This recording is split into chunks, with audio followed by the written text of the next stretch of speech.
Let's see if you still feel important after this, Officer Daniel Whitaker said, and the small room behind the courthouse went so quiet that even the old fluorescent light seemed to hold its breath. Naomi Brooks sat in the metal chair with her hands folded on her knees, her coat damp from the cold morning rain, her eyes fixed on the mirror in front of her. She did not look like a criminal. She looked like a woman who had spent her whole life learning how not to break in rooms built to make her feel small. But Whitaker did not see that. He saw a black woman who had corrected him in public, a woman who had asked for a lawyer, a woman who had spoken the law with a calmness that made his badge feel less powerful. Stay with this story, because the officers in that room thought they were humiliating someone powerless, but in less than 1 hour, every person in that courthouse would be standing for her. And if stories about dignity, justice, and truth speak to your heart, subscribe now, because this is the kind of moment people remember long after the screen goes dark. The morning had begun like any other first day in a new city. Naomi had arrived before sunrise, carrying a worn brown leather bag that had belonged to her father. Inside it, carefully folded beneath a plain scarf, was the black judicial robe she had not yet worn in this courthouse. She had been appointed to preside over a major civil rights hearing that morning, but she had chosen not to arrive with a driver, an escort, or a line of officials announcing her name. She wanted 10 minutes of quiet before stepping into the noise of duty. A few blocks from the courthouse, she saw a teenage boy on the sidewalk, shaken and alone after a minor street argument had scattered a small crowd. Naomi stopped to help him stand. That was all. No shouting. No chase. No threat. Just one woman bending down in the gray dawn, asking a frightened kid if he was hurt. Then the patrol car rolled up. Whitaker stepped out first, tall, broad, and already certain. He looked at the boy, then at Naomi, and made his decision before asking a single real question.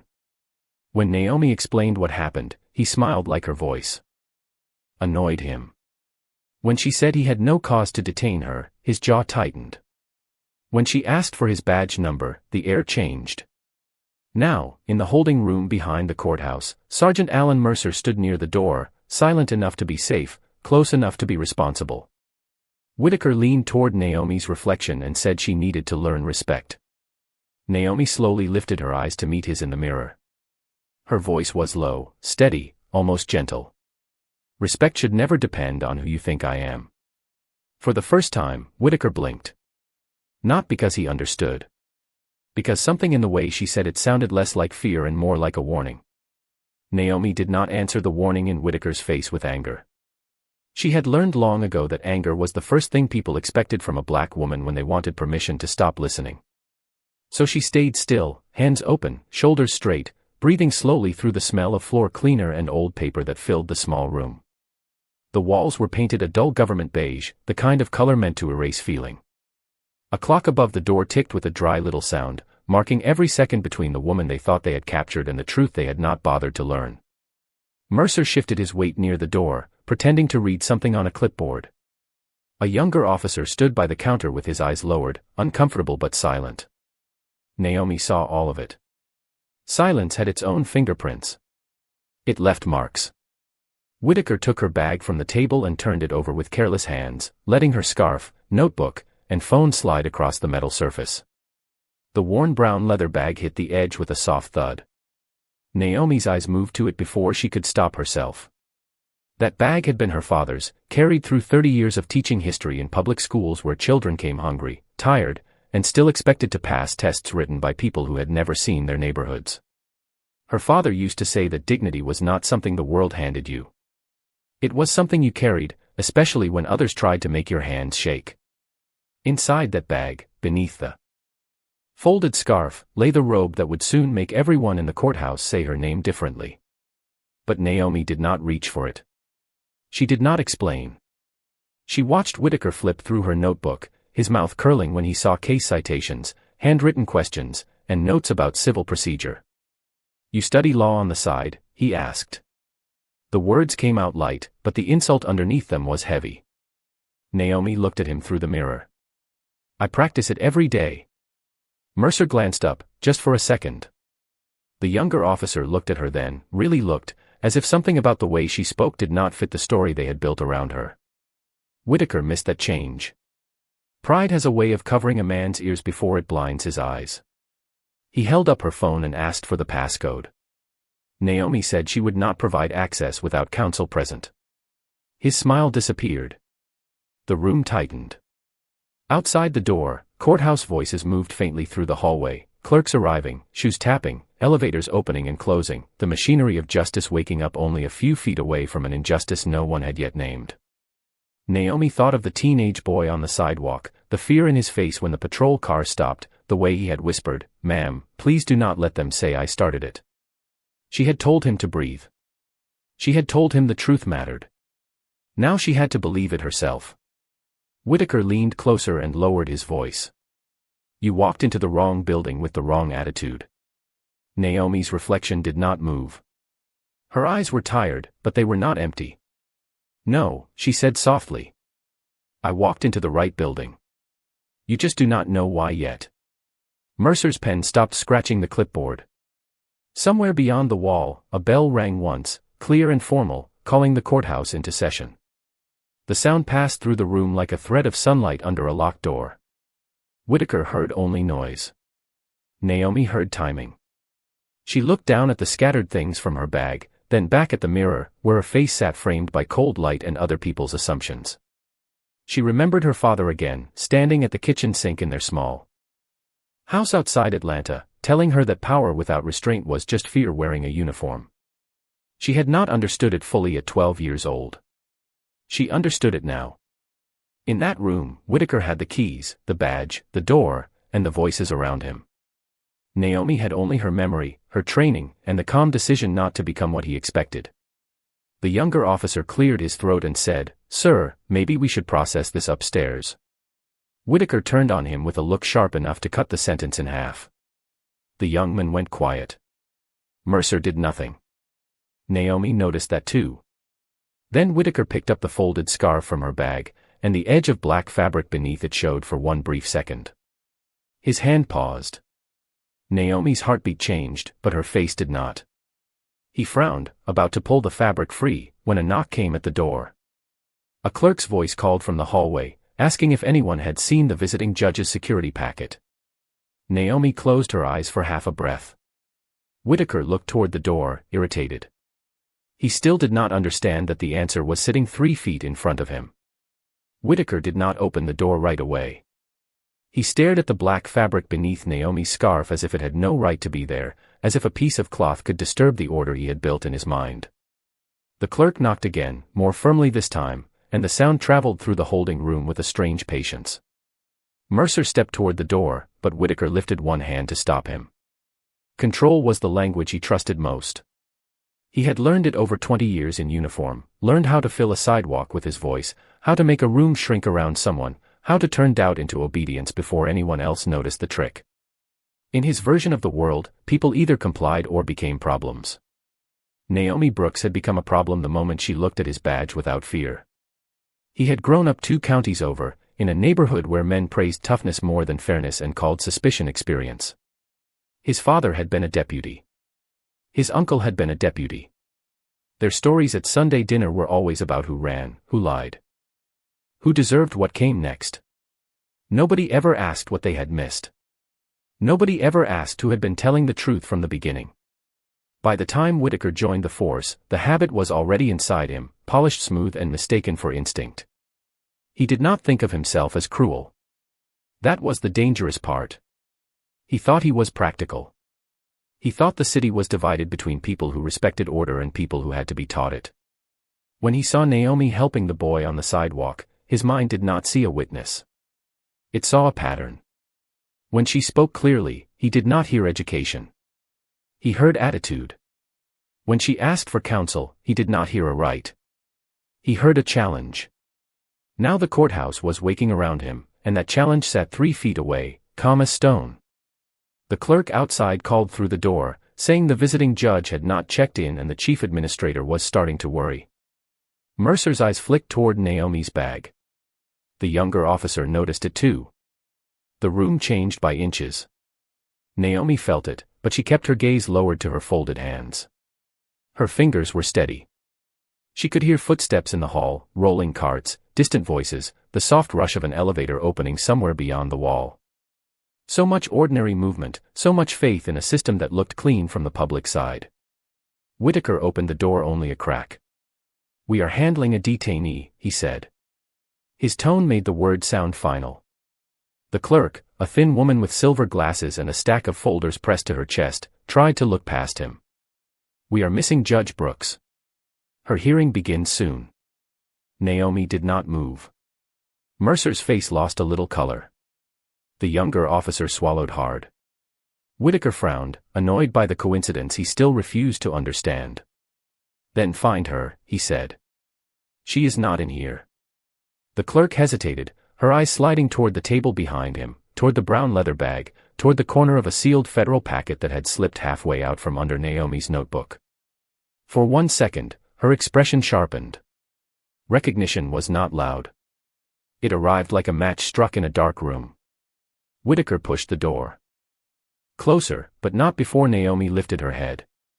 The clerk saw her face. Naomi saw the clerk see it. Neither woman spoke. That silence held more truth than every sentence Whitaker had said that morning. Then the door clicked shut, and the air inside the room became heavier. Whitaker turned back, irritated now, but Mercer was no longer standing comfortably. "Daniel," Mercer said under his breath, using his first name for the first time that morning. "Maybe we should verify her identification." Whitaker's eyes hardened. "Now you want procedure?" Naomi asked quietly. It was not mocking. It was worse than mocking. It was accurate. The younger officer looked away as if the words had landed on him too. Whitaker walked back to the table and picked up Naomi's driver's license, reading the name again as if the letters might rearrange themselves into something less dangerous. Naomi Brooks. Atlanta, Georgia. 38 years old. Calm eyes in the photograph. No title printed there. No warning label for men who only respected power when it came dressed for them. He set the license down with unnecessary care. For the first time since the sidewalk, he seemed unsure what story he was in. Naomi watched him from the chair, her voice soft enough that he had to listen. "Officer Whitaker, every person who enters this building is supposed to be protected by the same Constitution." Outside, the courthouse bell rang again. This time, even he heard it. Naomi's words settled into the room with the weight of something older than all of them. The Constitution. Not attitude. Not defiance. Not some clever phrase from a woman trying to sound important. A document. A promise. A line that was supposed to stand between power and abuse, even in a windowless room behind a courthouse. Whitaker stared at her as if she had reached across the table and taken something from him. "Do not lecture me," he said, but his voice had lost some of its edge. Mercer cleared his throat and glanced again at the door. The clerk had seen too much. The young officer had heard too much. The clock above them had kept every second. Naomi looked at Whitaker, then at the scattered contents of her bag, and spoke with the careful pace of someone placing facts into a record. "I was not told the reason for my detention. I was not allowed to contact counsel. My property was searched without clear explanation. My request for identification from the officers present was ignored. And now you are deciding what else you can take from me because I did not perform fear correctly." The young officer's face tightened at that last sentence. Mercer looked down. Whitaker tried to laugh, but it came out dry. "You think big words change where you are sitting?" Naomi's gaze did not move. "No. I think procedures reveal who you are when no one important is watching." That did it. The room went still in a different way, not quiet from shock, but quiet from pride being cornered. Whitaker stepped back, picked up a form from the counter, and acted as if paperwork could make the morning clean. He said there were concerns about identification, concerns about safety, concerns about cooperation.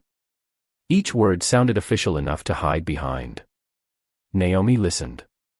She had heard men do this in depositions, in hearings, in polished conference rooms where damage was wrapped in vocabulary and passed across the table as policy. But this room was not polished.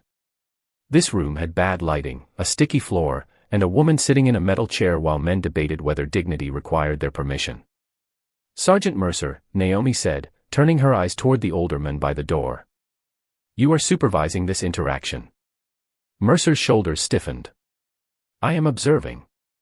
That is not the same as being innocent. The sentence landed softly, but it hit him harder than if she had raised her voice.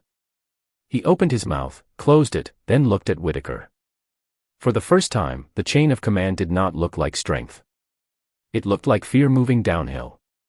Whitaker's expression darkened, not into violence, but into the kind of resentment that comes when a man realizes he cannot win an argument honestly and still refuses to lose it.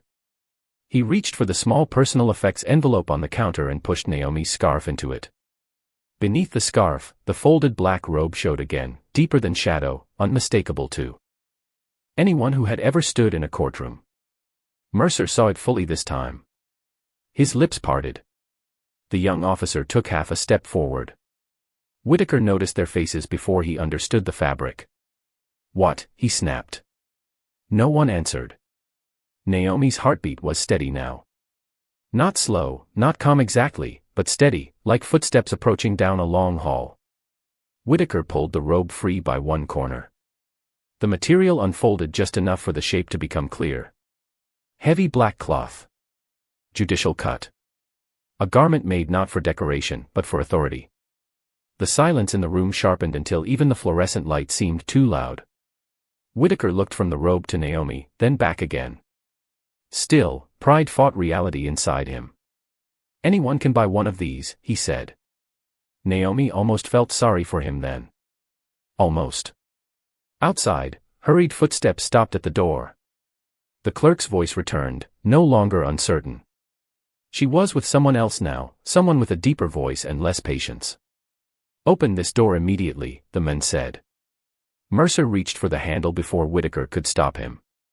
The door swung open, and Chief Court Administrator Raymond Ellis stood there with the silver glasses clerk beside him, his face pale with alarm.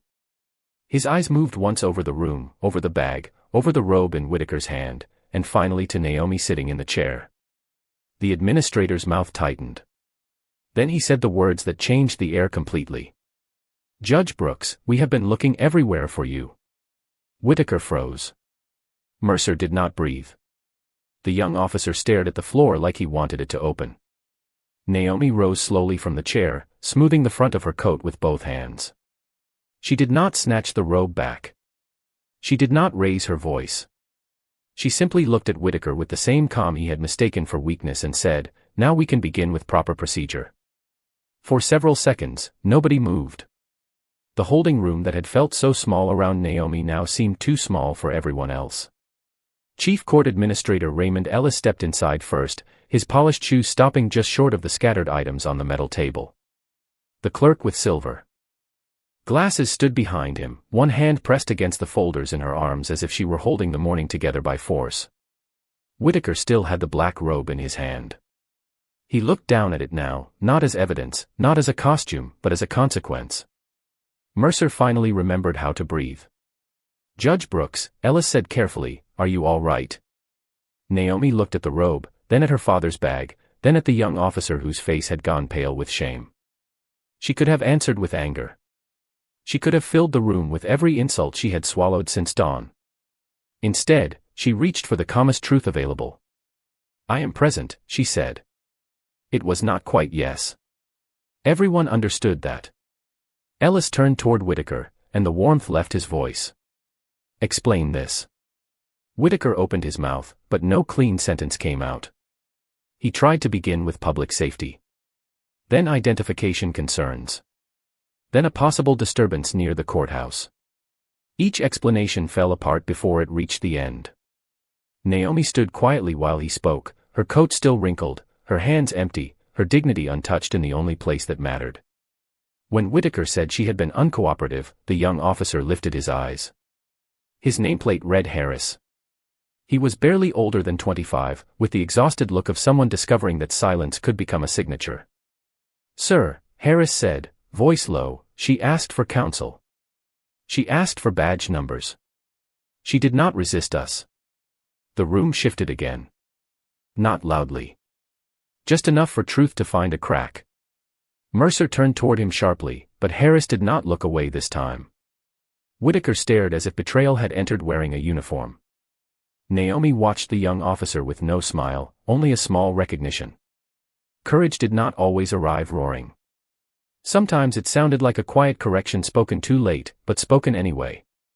Ellis asked where the intake record was. Mercer handed him the clipboard. Ellis scanned it, his face tightening line by line. Blank spaces. Vague language. No clear reason for detention. No time-stamped authorization for the search. The paperwork looked less like procedure than panic dressed in ink. Outside the room, courthouse life continued, footsteps, intercom tones, distant doors opening, people waiting for justice with no idea that justice herself had been delayed behind a locked door. Naomi moved to the table and began gathering her things. She folded the scarf with care. She placed the notebook back into the bag. Then she took the robe from Whitaker's hand. He released it slowly, as if his fingers had forgotten they were allowed to let go. For a moment, their eyes met. His face was no longer hard. It was not remorse yet. It was fear meeting information. Naomi knew the difference. "This morning will be documented," she said. "Every camera angle, every entry log, every person present." Mercer swallowed. Whitaker's jaw tightened, but he said nothing. Ellis nodded immediately and told the clerk to secure the surveillance records. Then he offered Naomi a private chambers room to prepare. She thanked him and stepped toward the door. Just before leaving, she paused beside Harris. "Doing the right thing late is still better than never doing it," she said. The young officer looked down, blinking hard. In the hallway, the air felt colder and cleaner. Sunlight fell through the tall courthouse windows in pale bars across the marble floor. People turned as Naomi walked past, some curious, some confused, none yet understanding the full weight of what had happened. Her scalp still felt exposed beneath the courthouse air, but she did not cover it. She carried the robe over one arm and her father's bag in the other hand. Behind her, Whitaker remained in the holding room, surrounded by beige walls, bad paperwork, and the terrible silence of a man realizing that the person he tried to reduce had just become the record he could not erase. Naomi followed Raymond Ellis down the corridor without rushing. Every step gave the courthouse time to understand what it had almost allowed to happen unnoticed. The hallway was bright now, filled with the pale gold of morning pouring through tall windows, but the light did not soften everything. It only made the dust visible. Clerks paused at filing carts. Attorneys lowered their voices near benches. A deputy by the elevator straightened as Naomi passed, his eyes moving from the robe over her arm to her uncovered head, then quickly away, ashamed of a story he did not yet know but could feel. Ellis opened a private preparation room beside the judge's chambers and stepped back. "Take all the time you need," he said. Naomi looked at the clock on the wall. The hearing was already delayed. People were waiting. Families, reporters, lawyers, citizens who had come because a courtroom was supposed to be the one place where facts did not need expensive clothing to be heard. 5 minutes, she said. Ellis wanted to object, then thought better of it. He nodded and closed the door. Alone, Naomi set her father's leather bag on a small wooden table. The room smelled faintly of paper, lemon polish, and old heat from the radiator under the window. It was quiet enough for her to hear her own breath finally break loose. She placed both hands on the edge of the table and lowered her head, not in defeat, but because the body sometimes asks for one honest second after the soul has been holding the line. The mirror above the side cabinet showed her face clearly. No courtroom framing. No title. No audience. Just Naomi Brooks, 38 years old, daughter of a public school teacher, granddaughter of a woman who had cleaned houses where no one learned her last name, standing in a courthouse with her scalp exposed and her robe still folded. For the first time that morning, her eyes filled. She did not fight the tears. She let them rise, let them warm her face, then wiped them away with the heel of her hand. Pain deserved to be acknowledged. It did not deserve to drive. She opened the bag and touched the inside pocket where her father had once kept attendance sheets and red pens. Tucked there was the small note he had written the day she graduated law school. The paper was soft at the creases. She did not need to unfold it to remember every word. A robe does not make you honorable. What you do when no one knows your title does. Naomi breathed in slowly. If this moment touched your heart, remember this: dignity can be bruised in public and still rise in private. Somewhere beyond the wall, the courtroom murmured like the sea before a storm. She lifted the robe and shook it once, the black fabric falling open with a soft, heavy sound. Then she put it on. The cloth settled over her shoulders, not hiding what had happened, not repairing it, but carrying it into the open where it belonged. She looked into the mirror again. The woman staring back did not look untouched. She looked true.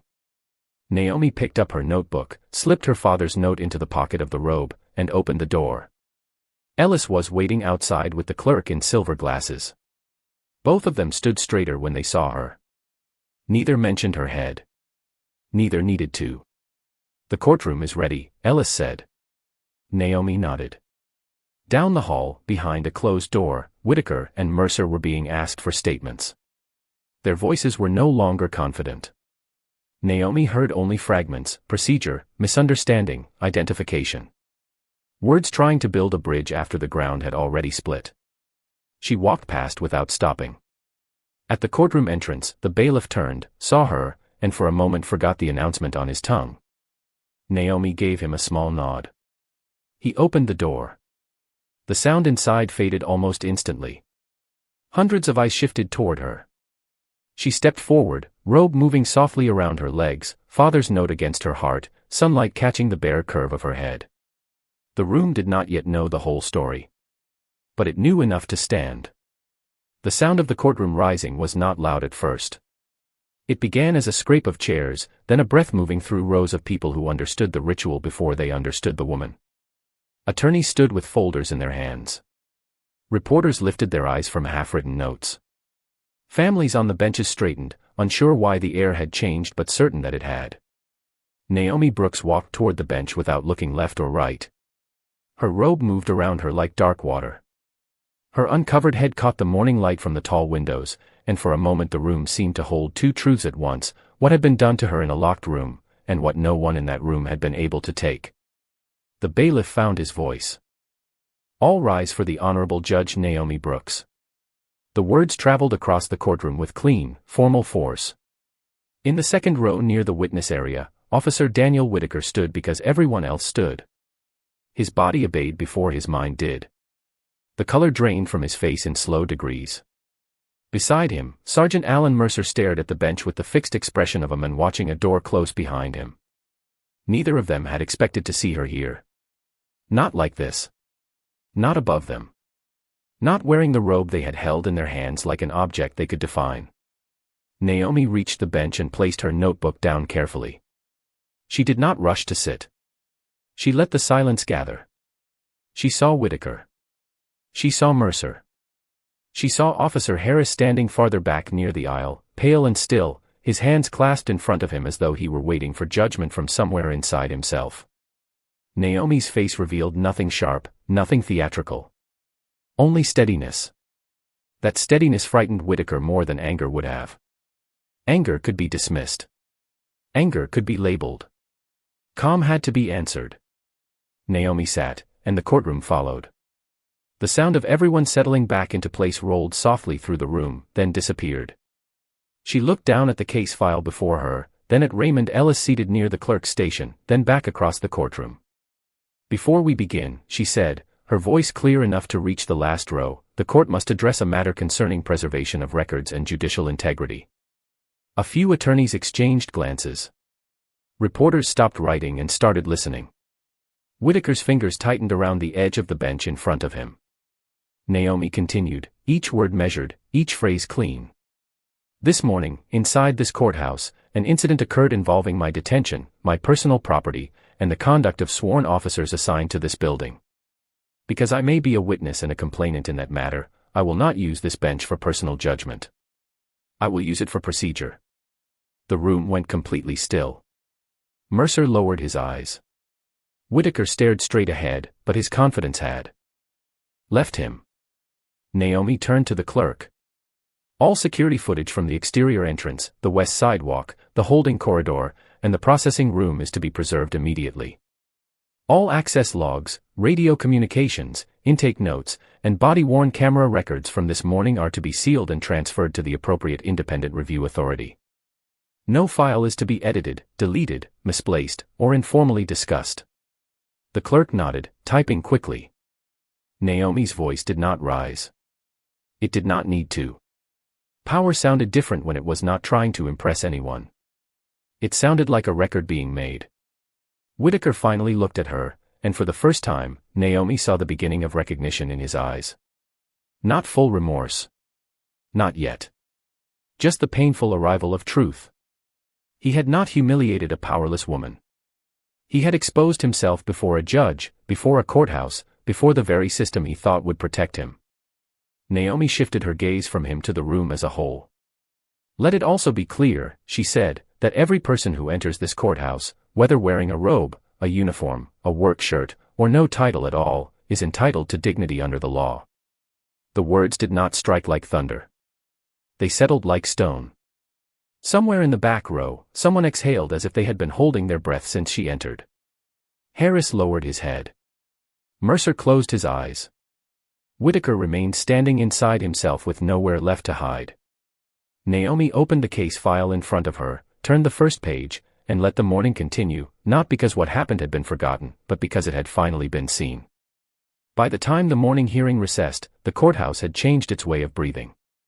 People still walked the marble halls, still carried files, still whispered into phones, but every sound seemed careful now, as if the building itself had learned that polished floors could hide dirty truths. Naomi remained on the bench until the last attorney gathered his papers and the last family stepped quietly into the corridor. She did not look toward Whitaker as he was escorted to a side conference room for a preliminary statement. She did not need to. Justice did not require her stare. It required her restraint. Raymond Ellis approached the bench with the clerk beside him, both moving with the solemn urgency of people trying to repair a crack before it spread through the whole institution. The records are being preserved, Ellis said. The exterior cameras, the corridor footage, the processing room logs, and the radio traffic. I have also contacted the independent review office. Naomi nodded once. Thank you. Her voice was steady, but the morning had left its weight in her shoulders. The robe felt heavier now, not because of what it represented, but because of what she had carried into it. Across the room, Officer Harris stood alone near the witness benches, twisting his cap between both hands. He looked younger than he had in the holding room. Shame had taken the stiffness out of him. Naomi noticed him waiting and gave a small nod. Harris walked forward slowly, stopping several feet from the bench as though distance could show respect. Judge Brooks, he said, carefully, fully, not rushing through her title, I should have spoken sooner. The words seemed to cost him something. Naomi looked at him for a long moment. Yes, she said. He swallowed. No excuse came. No speech about pressure. No claim that he had been confused. Just the truth sitting between them, plain and uncomfortable. I will give a full statement, he said. All of it. Naomi's eyes softened, but only slightly. Then make sure it is accurate, not convenient. Harris nodded, and this time his silence did not feel like hiding. It felt like a beginning. A few minutes later, Whitaker was brought past the open courtroom doors with Mercer behind him. There were no raised voices, no dramatic struggle, no spectacle for the reporters gathering near the hallway. Just two officers now walking under the same rules they had once bent around someone else. Whitaker's face looked gray beneath the courthouse light. When he saw Naomi through the doorway, he stopped for half a second. His mouth opened, and for the first time all morning, he did not look angry. He looked frightened by the shape of his own actions. Judge Brooks, he said, his voice thin, I did not know. Naomi stepped down from the bench and faced him from across the aisle. The room seemed to lean into the silence. That is exactly the problem, Officer Whitaker, she said. You believed you needed to know who I was before deciding how I deserved to be treated. His eyes dropped. Mercer stared at the floor. Naomi did not continue to wound them. She had no interest in making humiliation travel in the opposite direction. Your statement belongs to the review authority, she said. Your apology, if it ever becomes honest, belongs first to the truth. Whitaker nodded once, barely, as if the motion hurt.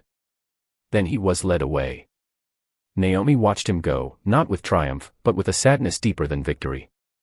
She had seen this pattern too many times, power apologizing only after discovering the powerless had a name worth fearing. Ellis stood nearby, waiting. The clerk's eyes glistened behind her silver glasses. Naomi turned back toward the bench and placed her palm lightly on the polished wood. For years, she had dreamed of sitting there to defend the law. She had not imagined the law would first have to defend the person wearing the robe. Outside, sunlight moved across the courthouse floor in bright rectangles. Inside, the record had begun. And Naomi understood that sometimes redemption did not arrive as forgiveness. Sometimes it began with evidence preserved, silence broken, and one frightened man finally forced to see the human being he had refused to recognize. By late afternoon, the courthouse no longer felt like the same building Naomi had entered before sunrise. The marble floors still shone. The flags still stood in their corners. The bronze letters above the main hallway still promised justice with the confidence of metal and stone. But now the promise had been tested by breath, memory, fear, and evidence. The independent review team had taken control of the recordings. Officer Harris had given a complete statement. Sergeant Mercer had been placed on administrative leave pending investigation, and Officer Daniel Whitaker had surrendered his badge until the inquiry was complete. None of it erased what had happened. Naomi knew that. Accountability was not a magic door that returned a person to the morning before the harm. It was a first step, a public line drawn where silence had once stood. She stood alone near the tall window outside her chambers, holding her father's note between two fingers. The paper looked fragile in the sunlight, but the words had survived years of folding and unfolding. A robe does not make you honorable. What you do when no one knows your title does. She placed the note back inside the robe pocket and looked at her reflection in the glass. Her uncovered head was outlined by the city beyond it, traffic moving below, people crossing streets, life continuing with all its ordinary impatience. For a moment, she thought of the teenage boy from the sidewalk. Ellis had found him safe with his aunt in the waiting area, scared but unharmed, his statement now part of the record. When Naomi saw him before he left, he had whispered, "I thought nobody would believe us." Naomi had answered, "That is why records matter. That is why voices matter." He nodded, but his eyes had stayed on her face, not with pity, with recognition. Near closing time, Naomi walked through the main hallway without covering herself, without lowering her gaze, without asking the world to be comfortable before she chose to exist fully inside it. Conversation softened as she passed. A janitor paused with one hand on a mop handle. A young public defender stepped aside and bowed her head slightly. The clerk with silver glasses stood near the elevator, eyes bright, and said only, "Good night, Judge Brooks." Naomi smiled then, small and real. Good night. At the far end of the hall, through a glass panel, she saw Whitaker seated in a conference room with investigators. His shoulders were bent, his hands folded, his face no longer protected by certainty. He looked up once and saw her. Naomi did not stop. She did not glare. She did not offer comfort he had not yet earned. She simply kept walking, and somehow that was stronger than anger. Outside, the rain had cleared. The courthouse steps were washed clean, shining under the gold of evening.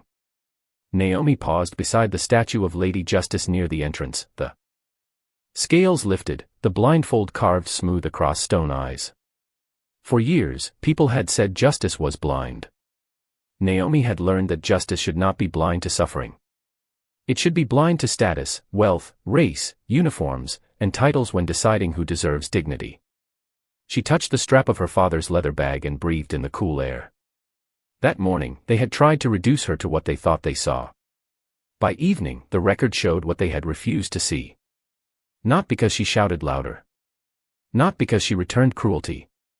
But because she stood still long enough for the truth to catch up. Kindness had not made her weak. Restraint had not made her powerless. Her silence had not meant surrender. It had meant she was choosing the right moment to let justice speak. Naomi descended the courthouse steps as the last light stretched across the city. Behind her, the building settled into quiet.